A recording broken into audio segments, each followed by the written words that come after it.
Olá, eu sou Arno Paus, essa é minha esposa Verinha. Nós somos os pastores da 316 Airport Church em São José dos Pinhais, no Paraná. Seja bem-vindo ao nosso canal no YouTube. Desfrute desta mensagem. Olá, eu quero saudá-lo com a graça e a paz do nosso Senhor Jesus Cristo. Manifestar minha alegria e a gratidão por nesta manhã, neste dia, compartilhar da palavra de Deus ao seu coração. Quero ler um texto que nós encontramos na carta aos Hebreus, capítulo 11, a partir do versículo 1, um texto por demais conhecido, provavelmente você já ouviu muitas mensagens a respeito, provavelmente você já ministrou a respeito, mas quero tirar alguns princípios desse precioso texto.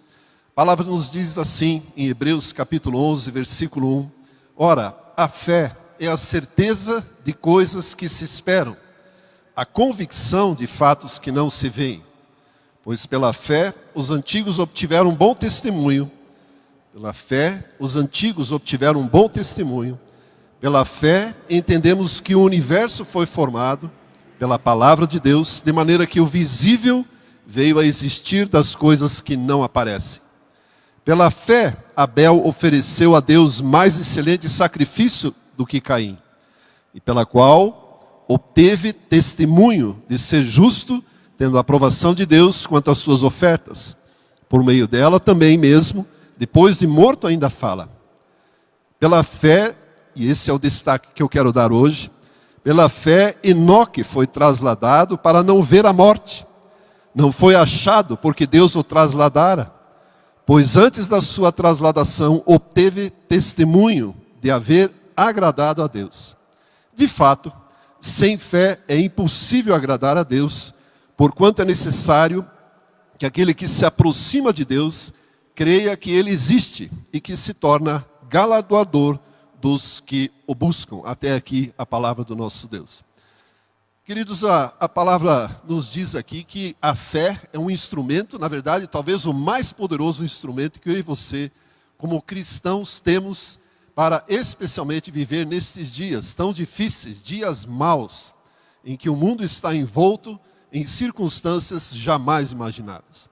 Eu quero destacar aqui um personagem que não é muito conhecido. Na verdade, estabelecer ou tirar alguns princípios para aprendermos com Enoque um padrão de fé pela qual ele viveu. O personagem Enoque é muito interessante, nós não temos muitas informações a respeito dele. Conhecemos esse texto que está mencionado e o que se fala em Gênesis capítulo 5, a partir do versículo 21, ou um pouquinho antes, mas eu quero ler Gênesis capítulo 5, versículo 21. Diz assim, Enoque viveu 65 anos e gerou a Metusalém, ou Matusalém. Andou Enoque com Deus. Isso aqui eu quero destacar. Andou Enoque com Deus e depois que gerou Matusalém, viveu 300 anos e teve filhos e filhas. Todos os dias de Enoque foram 365 anos. Andou Enoque com Deus e já não era, porque Deus o tomou para si. Juntamente com o texto que nós lemos em Hebreus, é tudo o que sabemos sobre Enoque. Talvez ainda mencionaríamos Judas, que nos diz que ele é o sétimo depois de Adão. Pois bem, se nós reunirmos essas informações, nós podemos talvez encontrar algumas pistas e as razões pelas quais este homem não experimentou a morte. O texto de Hebreus é muito interessante porque diz que a morte parece que o procurou sobre a terra e não foi achado. Se nós pensarmos na morte como um personagem, na minha imaginação santificada, como diz um amigo meu, é um personagem com uma caveira na cara e uma foice na mão e fica procurando as pessoas para ceifá-las desta vida. Pois bem, neste momento, na vida de Enoque, ela não o achou. A morte não encontrou este homem. E por quê? E a biografia dele que nós encontramos nas palavras não nos dão a razão disso. Mas nós podemos tirar princípios aqui que são fabulosos e é disso que nós queremos falar. Ao olharmos para a vida de Enoque, descobrimos que ele é o sétimo depois de Adão, pelo menos a sétima geração mencionada depois de Adão. Isso faz de Adão o pentavô de Enoque. Ou seja, Enoque é o pentaneto de Adão. E o número 7, nós sabemos, é significativo na Bíblia porque ele indica aquilo que é perfeito, aquilo que é completo, aquilo que encontra plenitude. E nós percebemos também que, se compararmos os anos de vida de Enoque com os demais personagens do Antigo Testamento, veremos que ele viveu pouco comparado aos outros, apenas 365 anos. Ele já não era, simplesmente foi trasladado, transferido de local. E o curioso, e na verdade é isso que me chamou a atenção a respeito desse personagem, é que ele conviveu, ou pode ter convivido com Adão. Adão tinha 622 anos, segundo o registro bíblico em Gênesis 5, quando Enoque nasceu. E até o ano da morte de Adão, e considerando os anos que Enoque viveu, eles podem ter convivido durante 3 séculos, 308 anos para ser exato. E eu fico pensando no momento em que Enoque estava vivendo, em que o mundo em que Enoque estava sendo inserido, que talvez seja muito mais difícil do que os dias que nós enfrentamos. Se olharmos para a sequência do texto de Gênesis, percebemos que naqueles dias a maldade iria se multiplicando, ou estava se multiplicando. A maldade, a iniquidade, pessoas más, que não tinham referência nenhuma daquilo que era bom ou mal. Não havia nenhuma orientação de Deus para o que ele desejava ou não, a lei ainda não havia sido promulgada. Cada um fazia o que tinha na mente, o que dava na telha. E de repente Enoque olhou para aquilo, eu fico pensando aqui, Enoque olhou para aquilo e disse: eu não posso viver como os outros vivem. Eu posso e quero ser diferente.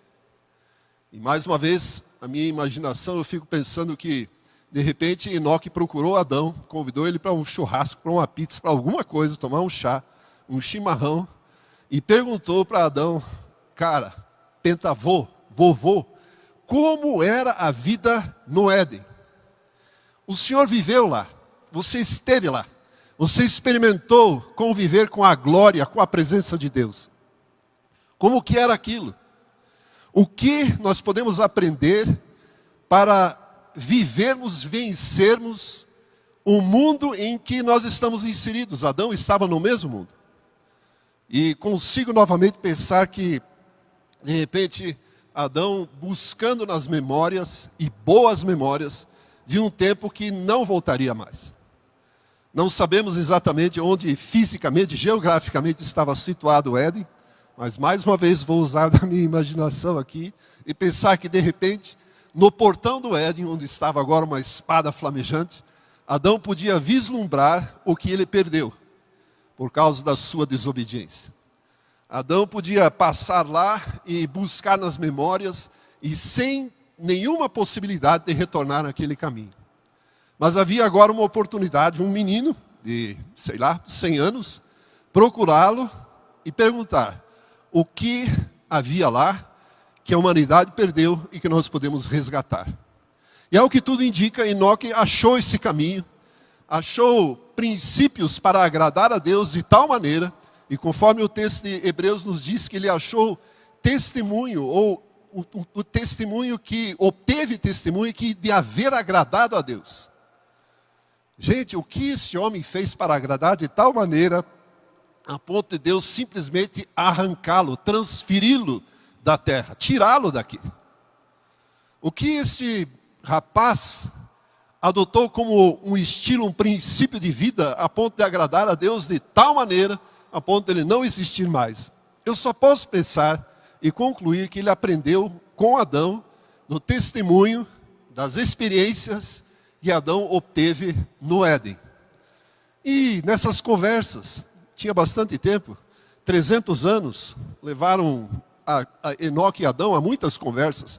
Eu não consigo provar isso biblicamente, mas eu consigo imaginar que Enoque aprendeu. Consigo pensar também que Enoque transferiu isso aos seus descendentes. Matusalém é o seu filho, que por sua vez é pai de Lameque, que por sua vez é pai de Noé. Enoque já não viu o nascimento de Noé. Mas Lameque profetizou sobre a vida do seu filho Noé, que é então bisneto de Enoque, dizendo: quem sabe nestes dias, nos dias do meu filho, a terra encontre descanso por causa da iniquidade, da maldade em que está envolvida. Então, de alguma forma, Enoque transferiu um padrão de conduta, um estilo de vida que fez com que outras gerações agradassem a Deus. Muito bem, se nós olharmos para o texto de Hebreus, nós vamos perceber que foi pela fé que ele agradou a Deus. Então nós precisamos olhar para o padrão Enoque de fé. Ou seja, esse homem conseguiu, com a sua comunhão com Deus, com a sabedoria que buscou de Deus, alcançar uma conduta de fé que agradou tanto a Deus, achou um testemunho que ia agradar a Deus para que ele não fosse mais, que ele não vivesse mais aqui sobre a terra e a morte não pudesse encontrá-lo. E o livro de Hebreus, especialmente no capítulo 11, relata vários outros personagens, que por sua vez estabeleceram o seu próprio padrão. Se estudarmos e olharmos para Abraão, é diferente de Enoque. Se olharmos para Abel, é diferente, Moisés, Josué e todos os demais personagens envolvidos e mencionados na história, cada um deles viveu de alguma forma, alcançou um padrão de fé. E eu e você podemos estabelecer o nosso padrão de fé. E eu quero hoje buscá-lo a partir deste que Enoque viveu. Se nós olharmos para as próprias Escrituras, nós temos um grande desafio, na verdade. Ou nós vivemos pela fé, que conceitualmente, definindo fé, é simplesmente conforme o texto que nós lemos, a certeza das coisas que não vemos, daquilo que esperamos, e a prova daquilo que não vemos. Ou seja, a fé nos lança para o futuro, nos lança para vermos e avaliarmos aquilo que não conhecemos, que não vemos. Paulo parece que entendeu isso, dizendo que nós não andamos pelo que vemos, e sim pela fé. Ou seja, para aquilo que é inesperado, aquilo que é sobrenatural, aquilo que é impossível.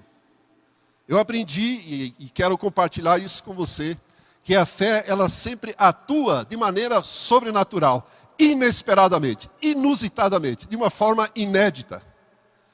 Nós jamais poderemos esperar que algo aconteça de acordo com a nossa mente, a nossa expectativa, porque Deus sempre, pela fé, vai nos surpreender. Contudo, nós temos a convicção de que as promessas de Deus irão se cumprir. Ou seja, Deus libera as suas promessas, libera a sua palavra, e Ele, por sua fidelidade, irá cumpri-las. E eu e você precisamos aceitar essas promessas, ter a convicção de que as promessas de Deus irão se cumprir. O Senhor Jesus nos deixou uma declaração muito interessante.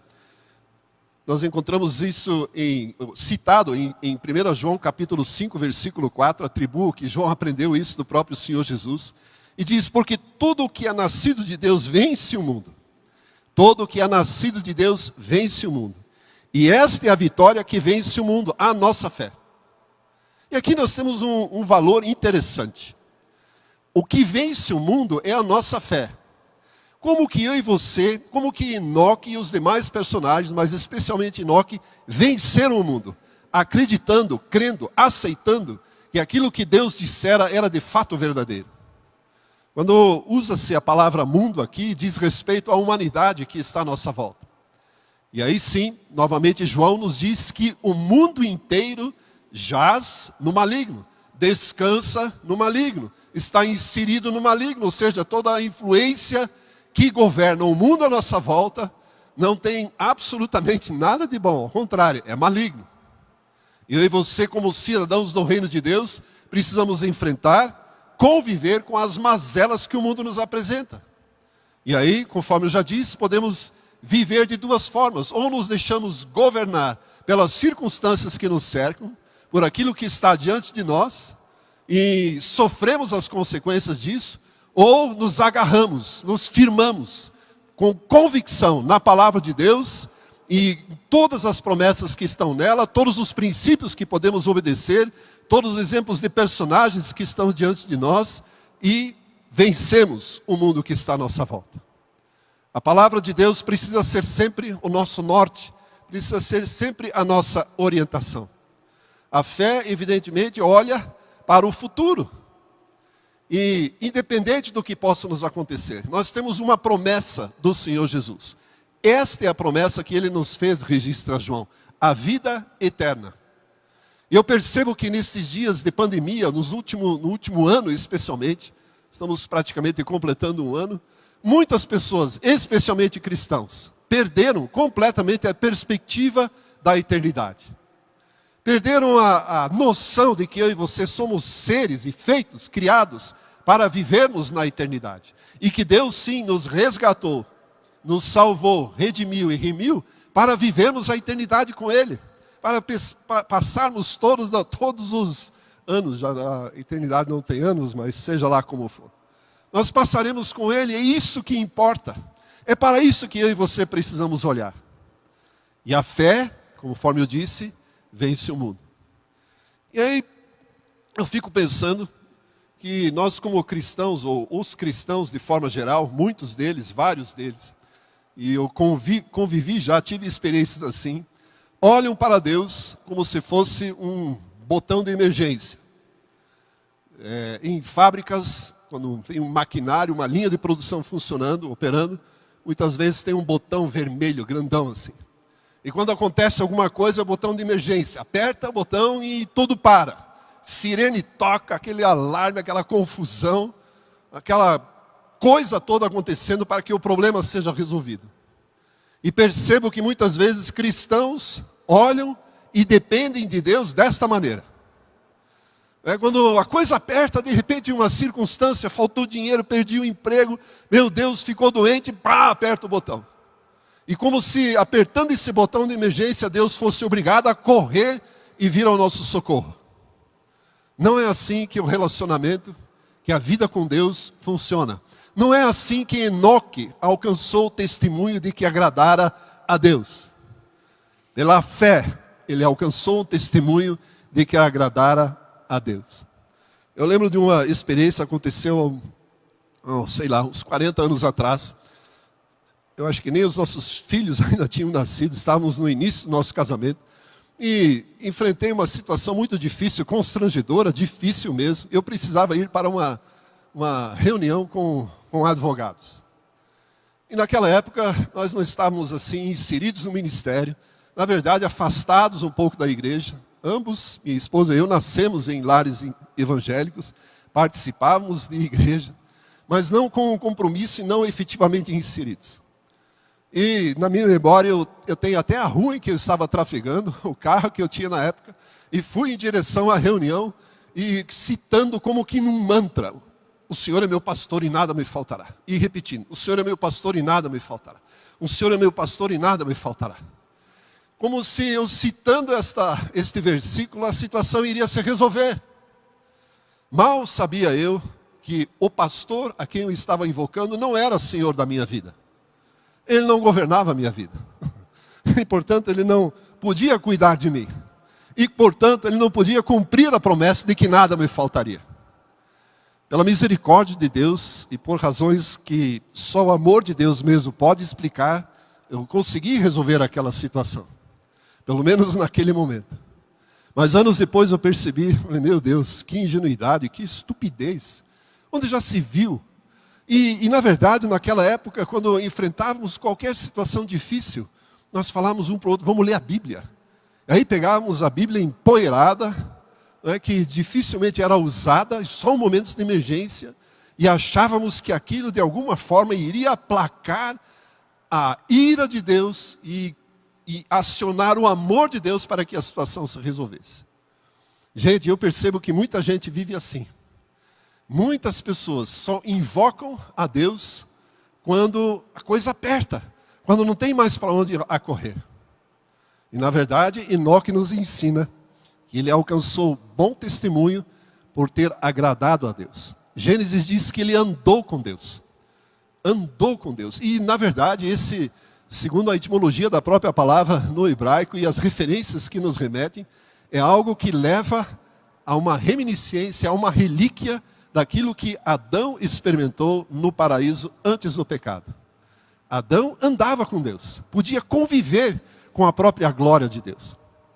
E aí eu penso que Enoque copiou esse modelo. Como que eu ando com Deus? Como é que eu agrado a Deus? E de alguma forma aprendeu com Adão. A Bíblia não nos conta o quê. Mas eu fico pensando no seguinte: se Enoque vivesse nos dias do Novo Testamento, nos dias de Paulo, e os dias também não eram bons, também não eram agradáveis. Os dias de Paulo e Pedro nos remetem à perseguição que os imperadores romanos impuseram para o cristianismo, para os cristãos. E os dias não eram bons. Eu fico pensando, se Enoque vivesse nos nossos dias, qual seria a prática de vida cristã que ele adotaria, que ele viveria nos nossos dias? Como ele viveria hoje? Como ele viveria nos dias de Paulo? Porque Enoque viveu em dias onde não havia o Espírito Santo habitando dentro de pessoas. Não havia uma linha da palavra de Deus escrita para que pudesse se orientar e obedecer a princípios, buscar promessas. Simplesmente era pelo testemunho dos ancestrais, daqueles que o antecederam. Nós temos tudo à nossa disposição. Temos absolutamente todos os recursos da parte de Deus para que eu e você possamos alcançar bom testemunho de ter agradado a Deus. Com isso eu não quero dizer que nós vamos não passar pela morte. Não ousaria chegar a tanto. Mas ousaria afirmar e colocar pelo menos alguns valores que eu e você podemos praticar para que o padrão de Enoque esteja presente na nossa vida, para que a fé de Enoque esteja presente em nós. Como eu disse, a Bíblia não fala, mas se ele vivesse em outros tempos, provavelmente ele andaria com Deus de tal forma que o servisse de todas as maneiras, agradar a Deus de todas as maneiras. Nós temos um texto que contém uma promessa extraordinária da parte de Deus. Nós encontramos em Colossenses, capítulo 3, eu quero na verdade ler dois textos juntos e comentá-los. Colossenses capítulo 3, a partir do versículo 1 diz assim: portanto, se fostes ressuscitados juntamente com Cristo, preste atenção, se fostes ressuscitados com Cristo, buscai as coisas lá do alto, onde Cristo vive, assentado à direita de Deus. Pensai nas coisas lá do alto e não nas que são aqui da terra. Porque morrestes, e a vossa vida está oculta juntamente com Cristo em Deus. A nossa vida está oculta com Cristo em Deus. Muito bem? Outro texto que eu quero ler é Filipenses capítulo 2, versículo 5, muito conhecido, extremamente importante. E eu quero ressaltar aqui especialmente a promessa, mas para isso precisamos ler o texto todo. Versículo 5 de Filipenses capítulo 2. Tende em vós o mesmo sentimento que houve também em Cristo Jesus, pois ele, subsistindo em forma de Deus, não julgou como usurpação o ser igual a Deus. Antes, a si mesmo se esvaziou, assumindo a forma de servo, tornando-se em semelhança de homens e reconhecido em figura humana. A si mesmo se humilhou, tornando-se obediente até a morte e morte de cruz. Pelo que também Deus o exaltou sobremaneira e lhe deu um nome que está acima de todo nome. Numa outra versão, deu-lhe a mais alta posição que existe no universo. Para que ao nome de Jesus Cristo se dobre todo o joelho, nos céus, na terra e debaixo da terra. E toda língua confesse que Jesus é Senhor para a glória de Deus Pai. Eu vejo aqui uma das promessas que nos incentiva e que nós precisamos ter convicção de que assim será. É uma promessa que movimenta a nossa fé, que nos insere num estilo de vida. Ou seja, que Deus estabeleceu a Jesus Cristo como o Senhor. Eu sou professor de Bíblia já há muitos anos. E várias vezes eu percebi que pessoas não conhecem o significado da expressão Senhor Jesus. Acham que nós chamamos Jesus de Senhor por ser uma pessoa respeitosa e que merece uma forma formal de tratamento. E na verdade é um grande equívoco e engano aqui. Senhor é a posição que Jesus ocupa. É a posição que como Cristo, como Messias, ele recebeu. Esse texto é muito claro. Nós não chamamos de Senhor por uma forma respeitosa, formal. Nós chamamos porque esse é o cargo que ele ocupa no universo.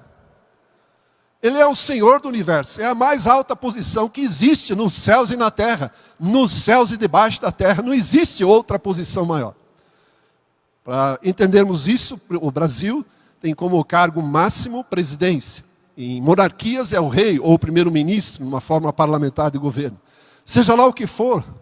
E nós chamamos as autoridades de presidente fulano de tal, ministro fulano de tal, rei ou rainha fulano de tal. Pois bem, Jesus recebeu a mais alta posição no universo. Ele é Senhor. É isso que esse texto diz. E vem juntamente com esta afirmação uma promessa. E que cedo ou tarde haverá o dia em que todo joelho, seja do inferno, do céu, porque diz acima do céu, ou nos céus, na terra e debaixo da terra, toda e qualquer pessoa, ímpia ou cristã, não importa, se já morreu ou ainda viverá, o dia chegará em que todo joelho vai se dobrar e reconhecer que Jesus ocupa a maior posição do universo. Ele é o alfa, o ômega, é o princípio, o fim. Hebreus nos ensina que ele é o autor, o iniciador e o consumador, aquele que aperfeiçoa completamente a nossa fé, e todos os nomes que você quiser mencionar. Tudo aquilo que você considerar sobre Jesus Cristo. Esta posição, esta promessa, me faz viver, e aqui eu lanço esse princípio, de que eu e você precisamos nos submeter o mais rapidamente possível ao senhorio de Jesus Cristo. Sermos submissos ao Senhor Jesus. Ele mesmo disse o seguinte, não pode haver dois senhores. Você não pode servir dois senhores. Ninguém pode servir dois senhores. Ou há de amar um, ou odiar o outro. Não tem como. Isso quer dizer que nós temos uma escolha para alcançarmos bom testemunho de agradarmos a Deus. De nos submetermos ao senhorio de Jesus Cristo. De vivermos como submissos a Ele, de estarmos, como Paulo gosta de dizer na sua teologia própria, estarmos em Cristo. Ele nos inseriu em Cristo, segundo as lições que eu aprendi nas aulas de português, já faz algum tempo, mas é uma preposição de lugar. Nós não estamos apenas sendo companheiros com alguém, nós estamos inseridos naquilo que Jesus, como Cristo, veio executar na terra. Ele veio estabelecer o reino de Deus e nós estamos inseridos neste reino. Não tem como fugir desta verdade. Ela já foi estabelecida, quer eu e você aceitemos isto ou não. E quanto mais rápido eu e você nos submetermos a Jesus e ao seu senhorio, melhor será. E na verdade, na cultura brasileira nós confundimos um pouco. Achamos que servo equivale a ser escravo. Por causa até da história que nós temos aqui no Brasil, e de toda a escravidão que existiu aqui e em outros países também.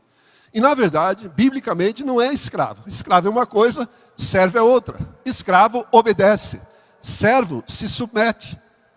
Escravo é obediente, ele tem que fazer, quer queira, quer não, quer considere aquilo não, quer faça parte da sua vida ou não. Servo se submete ao seu senhorio, declara a sua fidelidade, a sua lealdade, e diz, eu vou te servir. Eu gosto de ler alguns livros, às vezes fora da teologia, e crônicas, especialmente aquelas mais antigas, dos senhores feudais, e naquela época, esta verdade estava presente naqueles cenários. Pessoas, guerreiros, soldados, moradores da cidade, juravam, se comprometiam em fidelidade e lealdade ao Senhor da cidade, ao Lorde da cidade. E prestavam o juramento para isso, ou se comprometiam com isso. Se fosse um guerreiro, colocava a sua espada à disposição e não se podia fugir desses compromissos. Não existia isso. Por maior que fosse o dano, de repente, que esse compromisso causasse. E de repente, eu e você, na nossa cultura, perdemos essa referência. E achamos que servir ao Senhor Jesus é ser escravo, obedecer às suas ordens. Penso eu que é um compromisso mais adiante. Maior, é ser submisso, é servir com lealdade e fidelidade aos compromissos, aos princípios que Cristo estabeleceu para o seu reino. Nós muitas vezes, penso eu, esquecemos uma oração interessante que o próprio Senhor Jesus fez e que nos ensina qual deve ser a nossa prioridade, ao qual o Senhor, eu e você devemos servir e deixar de servir a outros. A oração simples do Pai Nosso, talvez seja a oração mais repetida sobre a face da terra em toda a história. Pessoas fazem essa oração por qualquer coisa, sem perceber o sentido. Sem saber o que está orando. E um dia Deus vai cumprir essa oração em sua plenitude. Porque diz assim, você conhece, Mateus capítulo 6, diz lá, Pai nosso que está no céu, santificado seja o teu nome, venha o teu reino. Faça-se a tua vontade, na terra assim como ela é feita no céu. Gente, eu fico pensando, a hora que Deus levar a sério essa oração. A hora que vier mesmo a vontade de Deus. Ao olharmos mais para frente na Bíblia, nós podemos perceber que no livro de Apocalipse tem um livro que ainda está selado, com 7 selos. E a maioria concorda que ali está, nesse livro está expressa a vontade de Deus. E a vontade de Deus ali é juízo. Então, na verdade, nós estamos, quando fazemos essa oração, entre tantas outras coisas, buscando que Deus faça a vontade que Ele estabeleceu para o futuro. E pela fé nós acreditamos que isso será assim. A oração evidentemente continua, e Jesus é muito misericordioso e carinhoso ao levar os termos da oração para o nosso dia a dia. Para que obtenhamos sustento para o nosso dia a dia, sejamos protegidos do mal. Mas basicamente, esta oração é para que o reino de Deus se estabeleça sobre a terra. Eu e você fazemos parte do único reino na história da humanidade, na história do universo, que nunca será derrotado. Nunca o reino de Deus experimentou uma derrota. Nunca e nunca haverá. Reinos vêm e vão. A história conta isso. Pandemias vêm e vão. Catástrofes vêm e vão. E Deus continua imutável. Nele não há sombra de variação. A sua misericórdia não muda. O seu amor é eterno e constante.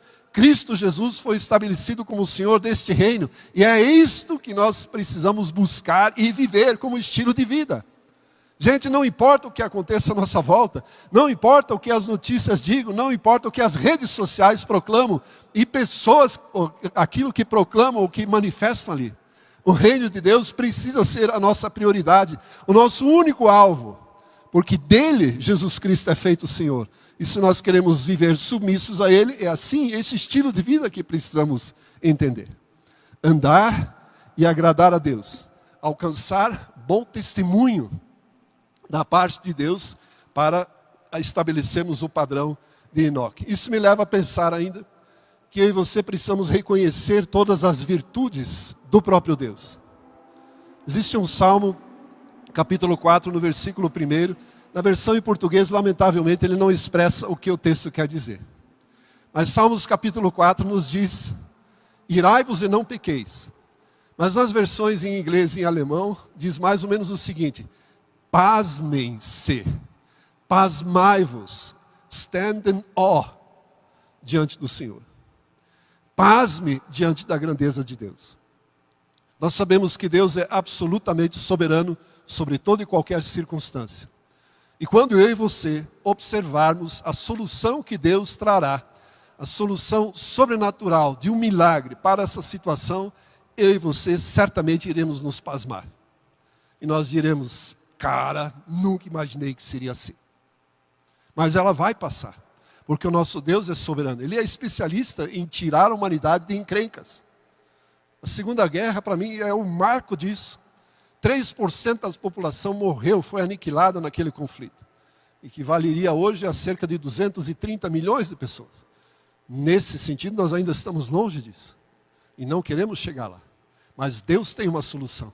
E Ele vai manifestá-la. Nós estamos orando por isso, estamos declarando. E se eu e você vivemos debaixo do senhorio e nos pasmarmos diante da grandeza de Deus, diante da sua santidade, sua fidelidade, sua lealdade, sua misericórdia e todos os demais atributos, eu e você alcançaremos testemunho de que estamos agradando a Deus.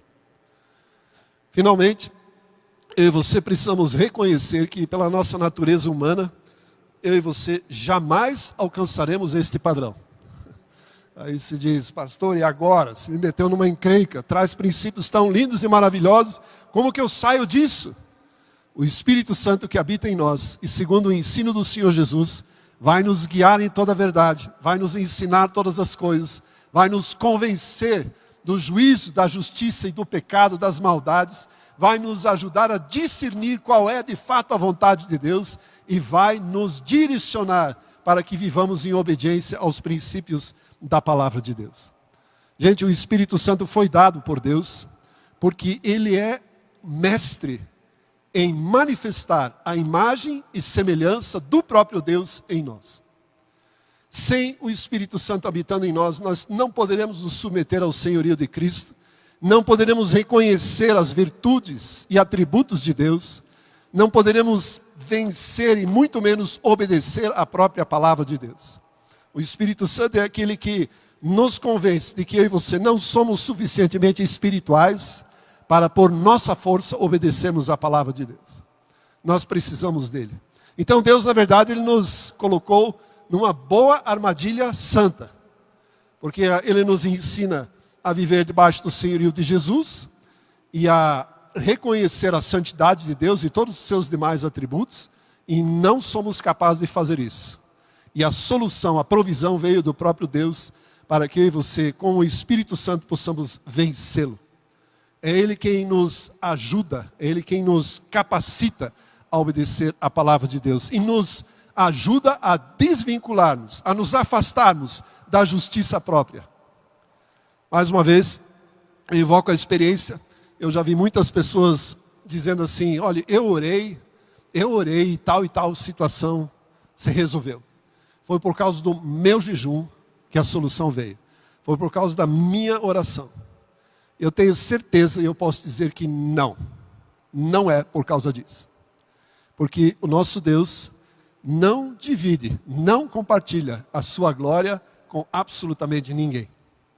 Eu e você precisamos sim orar, precisamos sim jejuar, mas a partir do momento que eu e você dissermos que isso foi por nossa oração, isso é a justiça própria e Deus não aceita isso. Jesus mesmo disse que Ele não aceita a glória dos homens. Ou é com Ele, por causa dEle e para Ele, ou não é. Por isso que eu tenho uma grande expectativa de que, para resolver essa situação na qual a humanidade está envolvida, Deus fará algo completamente inédito, inesperado.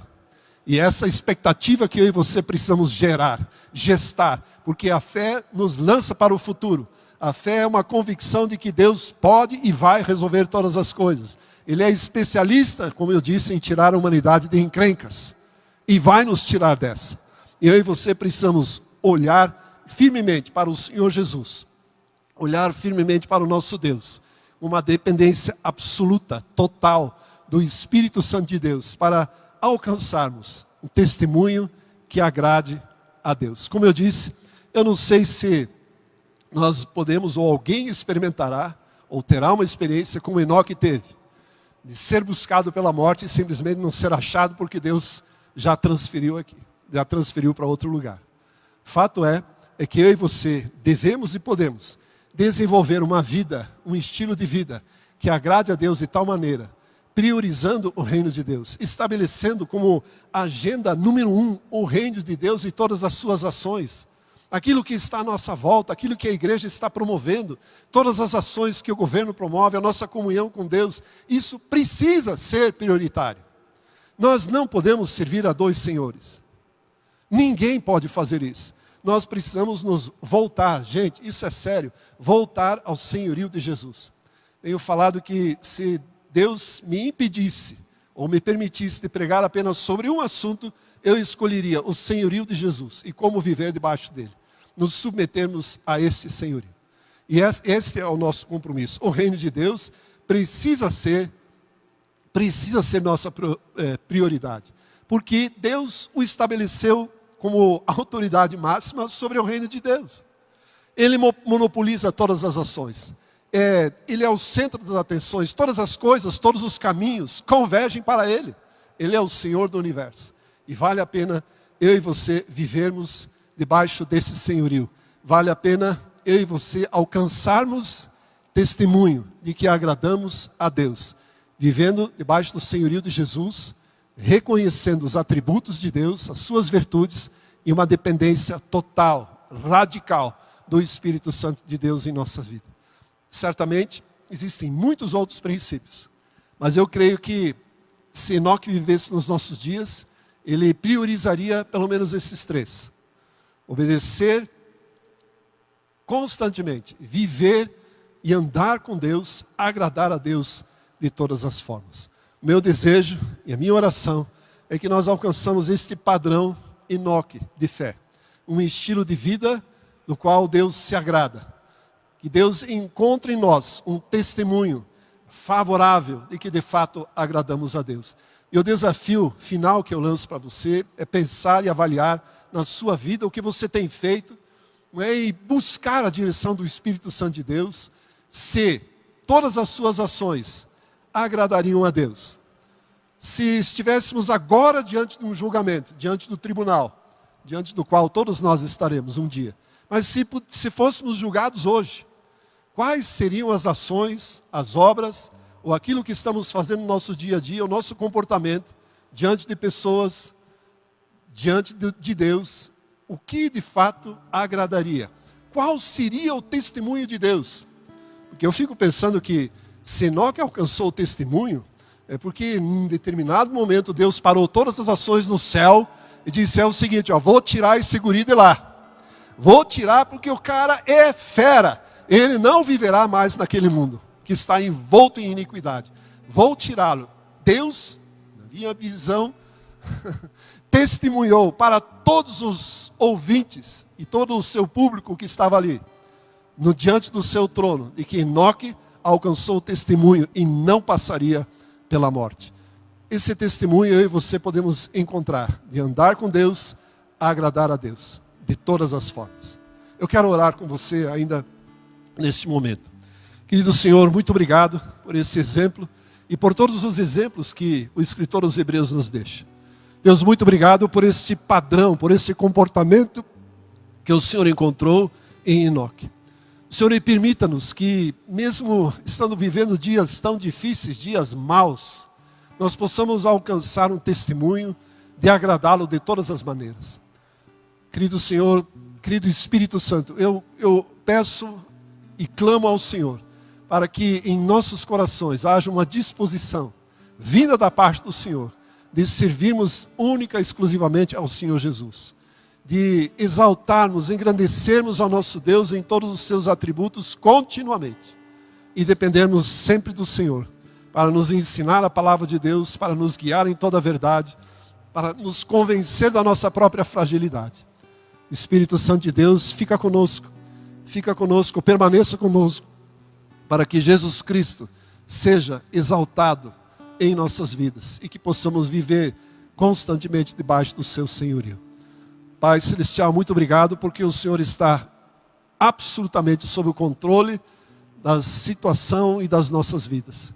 Nós colocamos a nossa vida diante do Senhor, clamamos pela misericórdia do Senhor, pela proteção do Senhor. Colocamos a nossa vida para que nesta semana possamos experimentar continuamente a bondade, o amor eterno e constante, a compaixão do Senhor, para sermos protegidos deste mal que aflige a humanidade. Senhor, e ajuda-nos a contribuir, a fazer algo, para que o nome do Senhor Jesus seja exaltado. Deus, muito obrigado, porque o Senhor exaltou a Jesus Cristo, para a glória do Senhor, e nós queremos viver isto, glorificar ao Senhor, vivendo debaixo do senhorio de Jesus. Deus, muito obrigado, nós pedimos que o Senhor nos abençoe no restante deste dia. Em nome de Jesus, autorizados por Jesus que nós oramos. Amém. Amém. Deus abençoe grandemente a sua vida. Esperamos que você tenha sido grandemente edificado com essa mensagem. Venha nos visitar em um de nossos cultos. Aos sábados, às 19h30, culto de jovens. Aos domingos, às 10 horas da manhã e às 18 horas. E também inscreva-se em nosso canal no YouTube.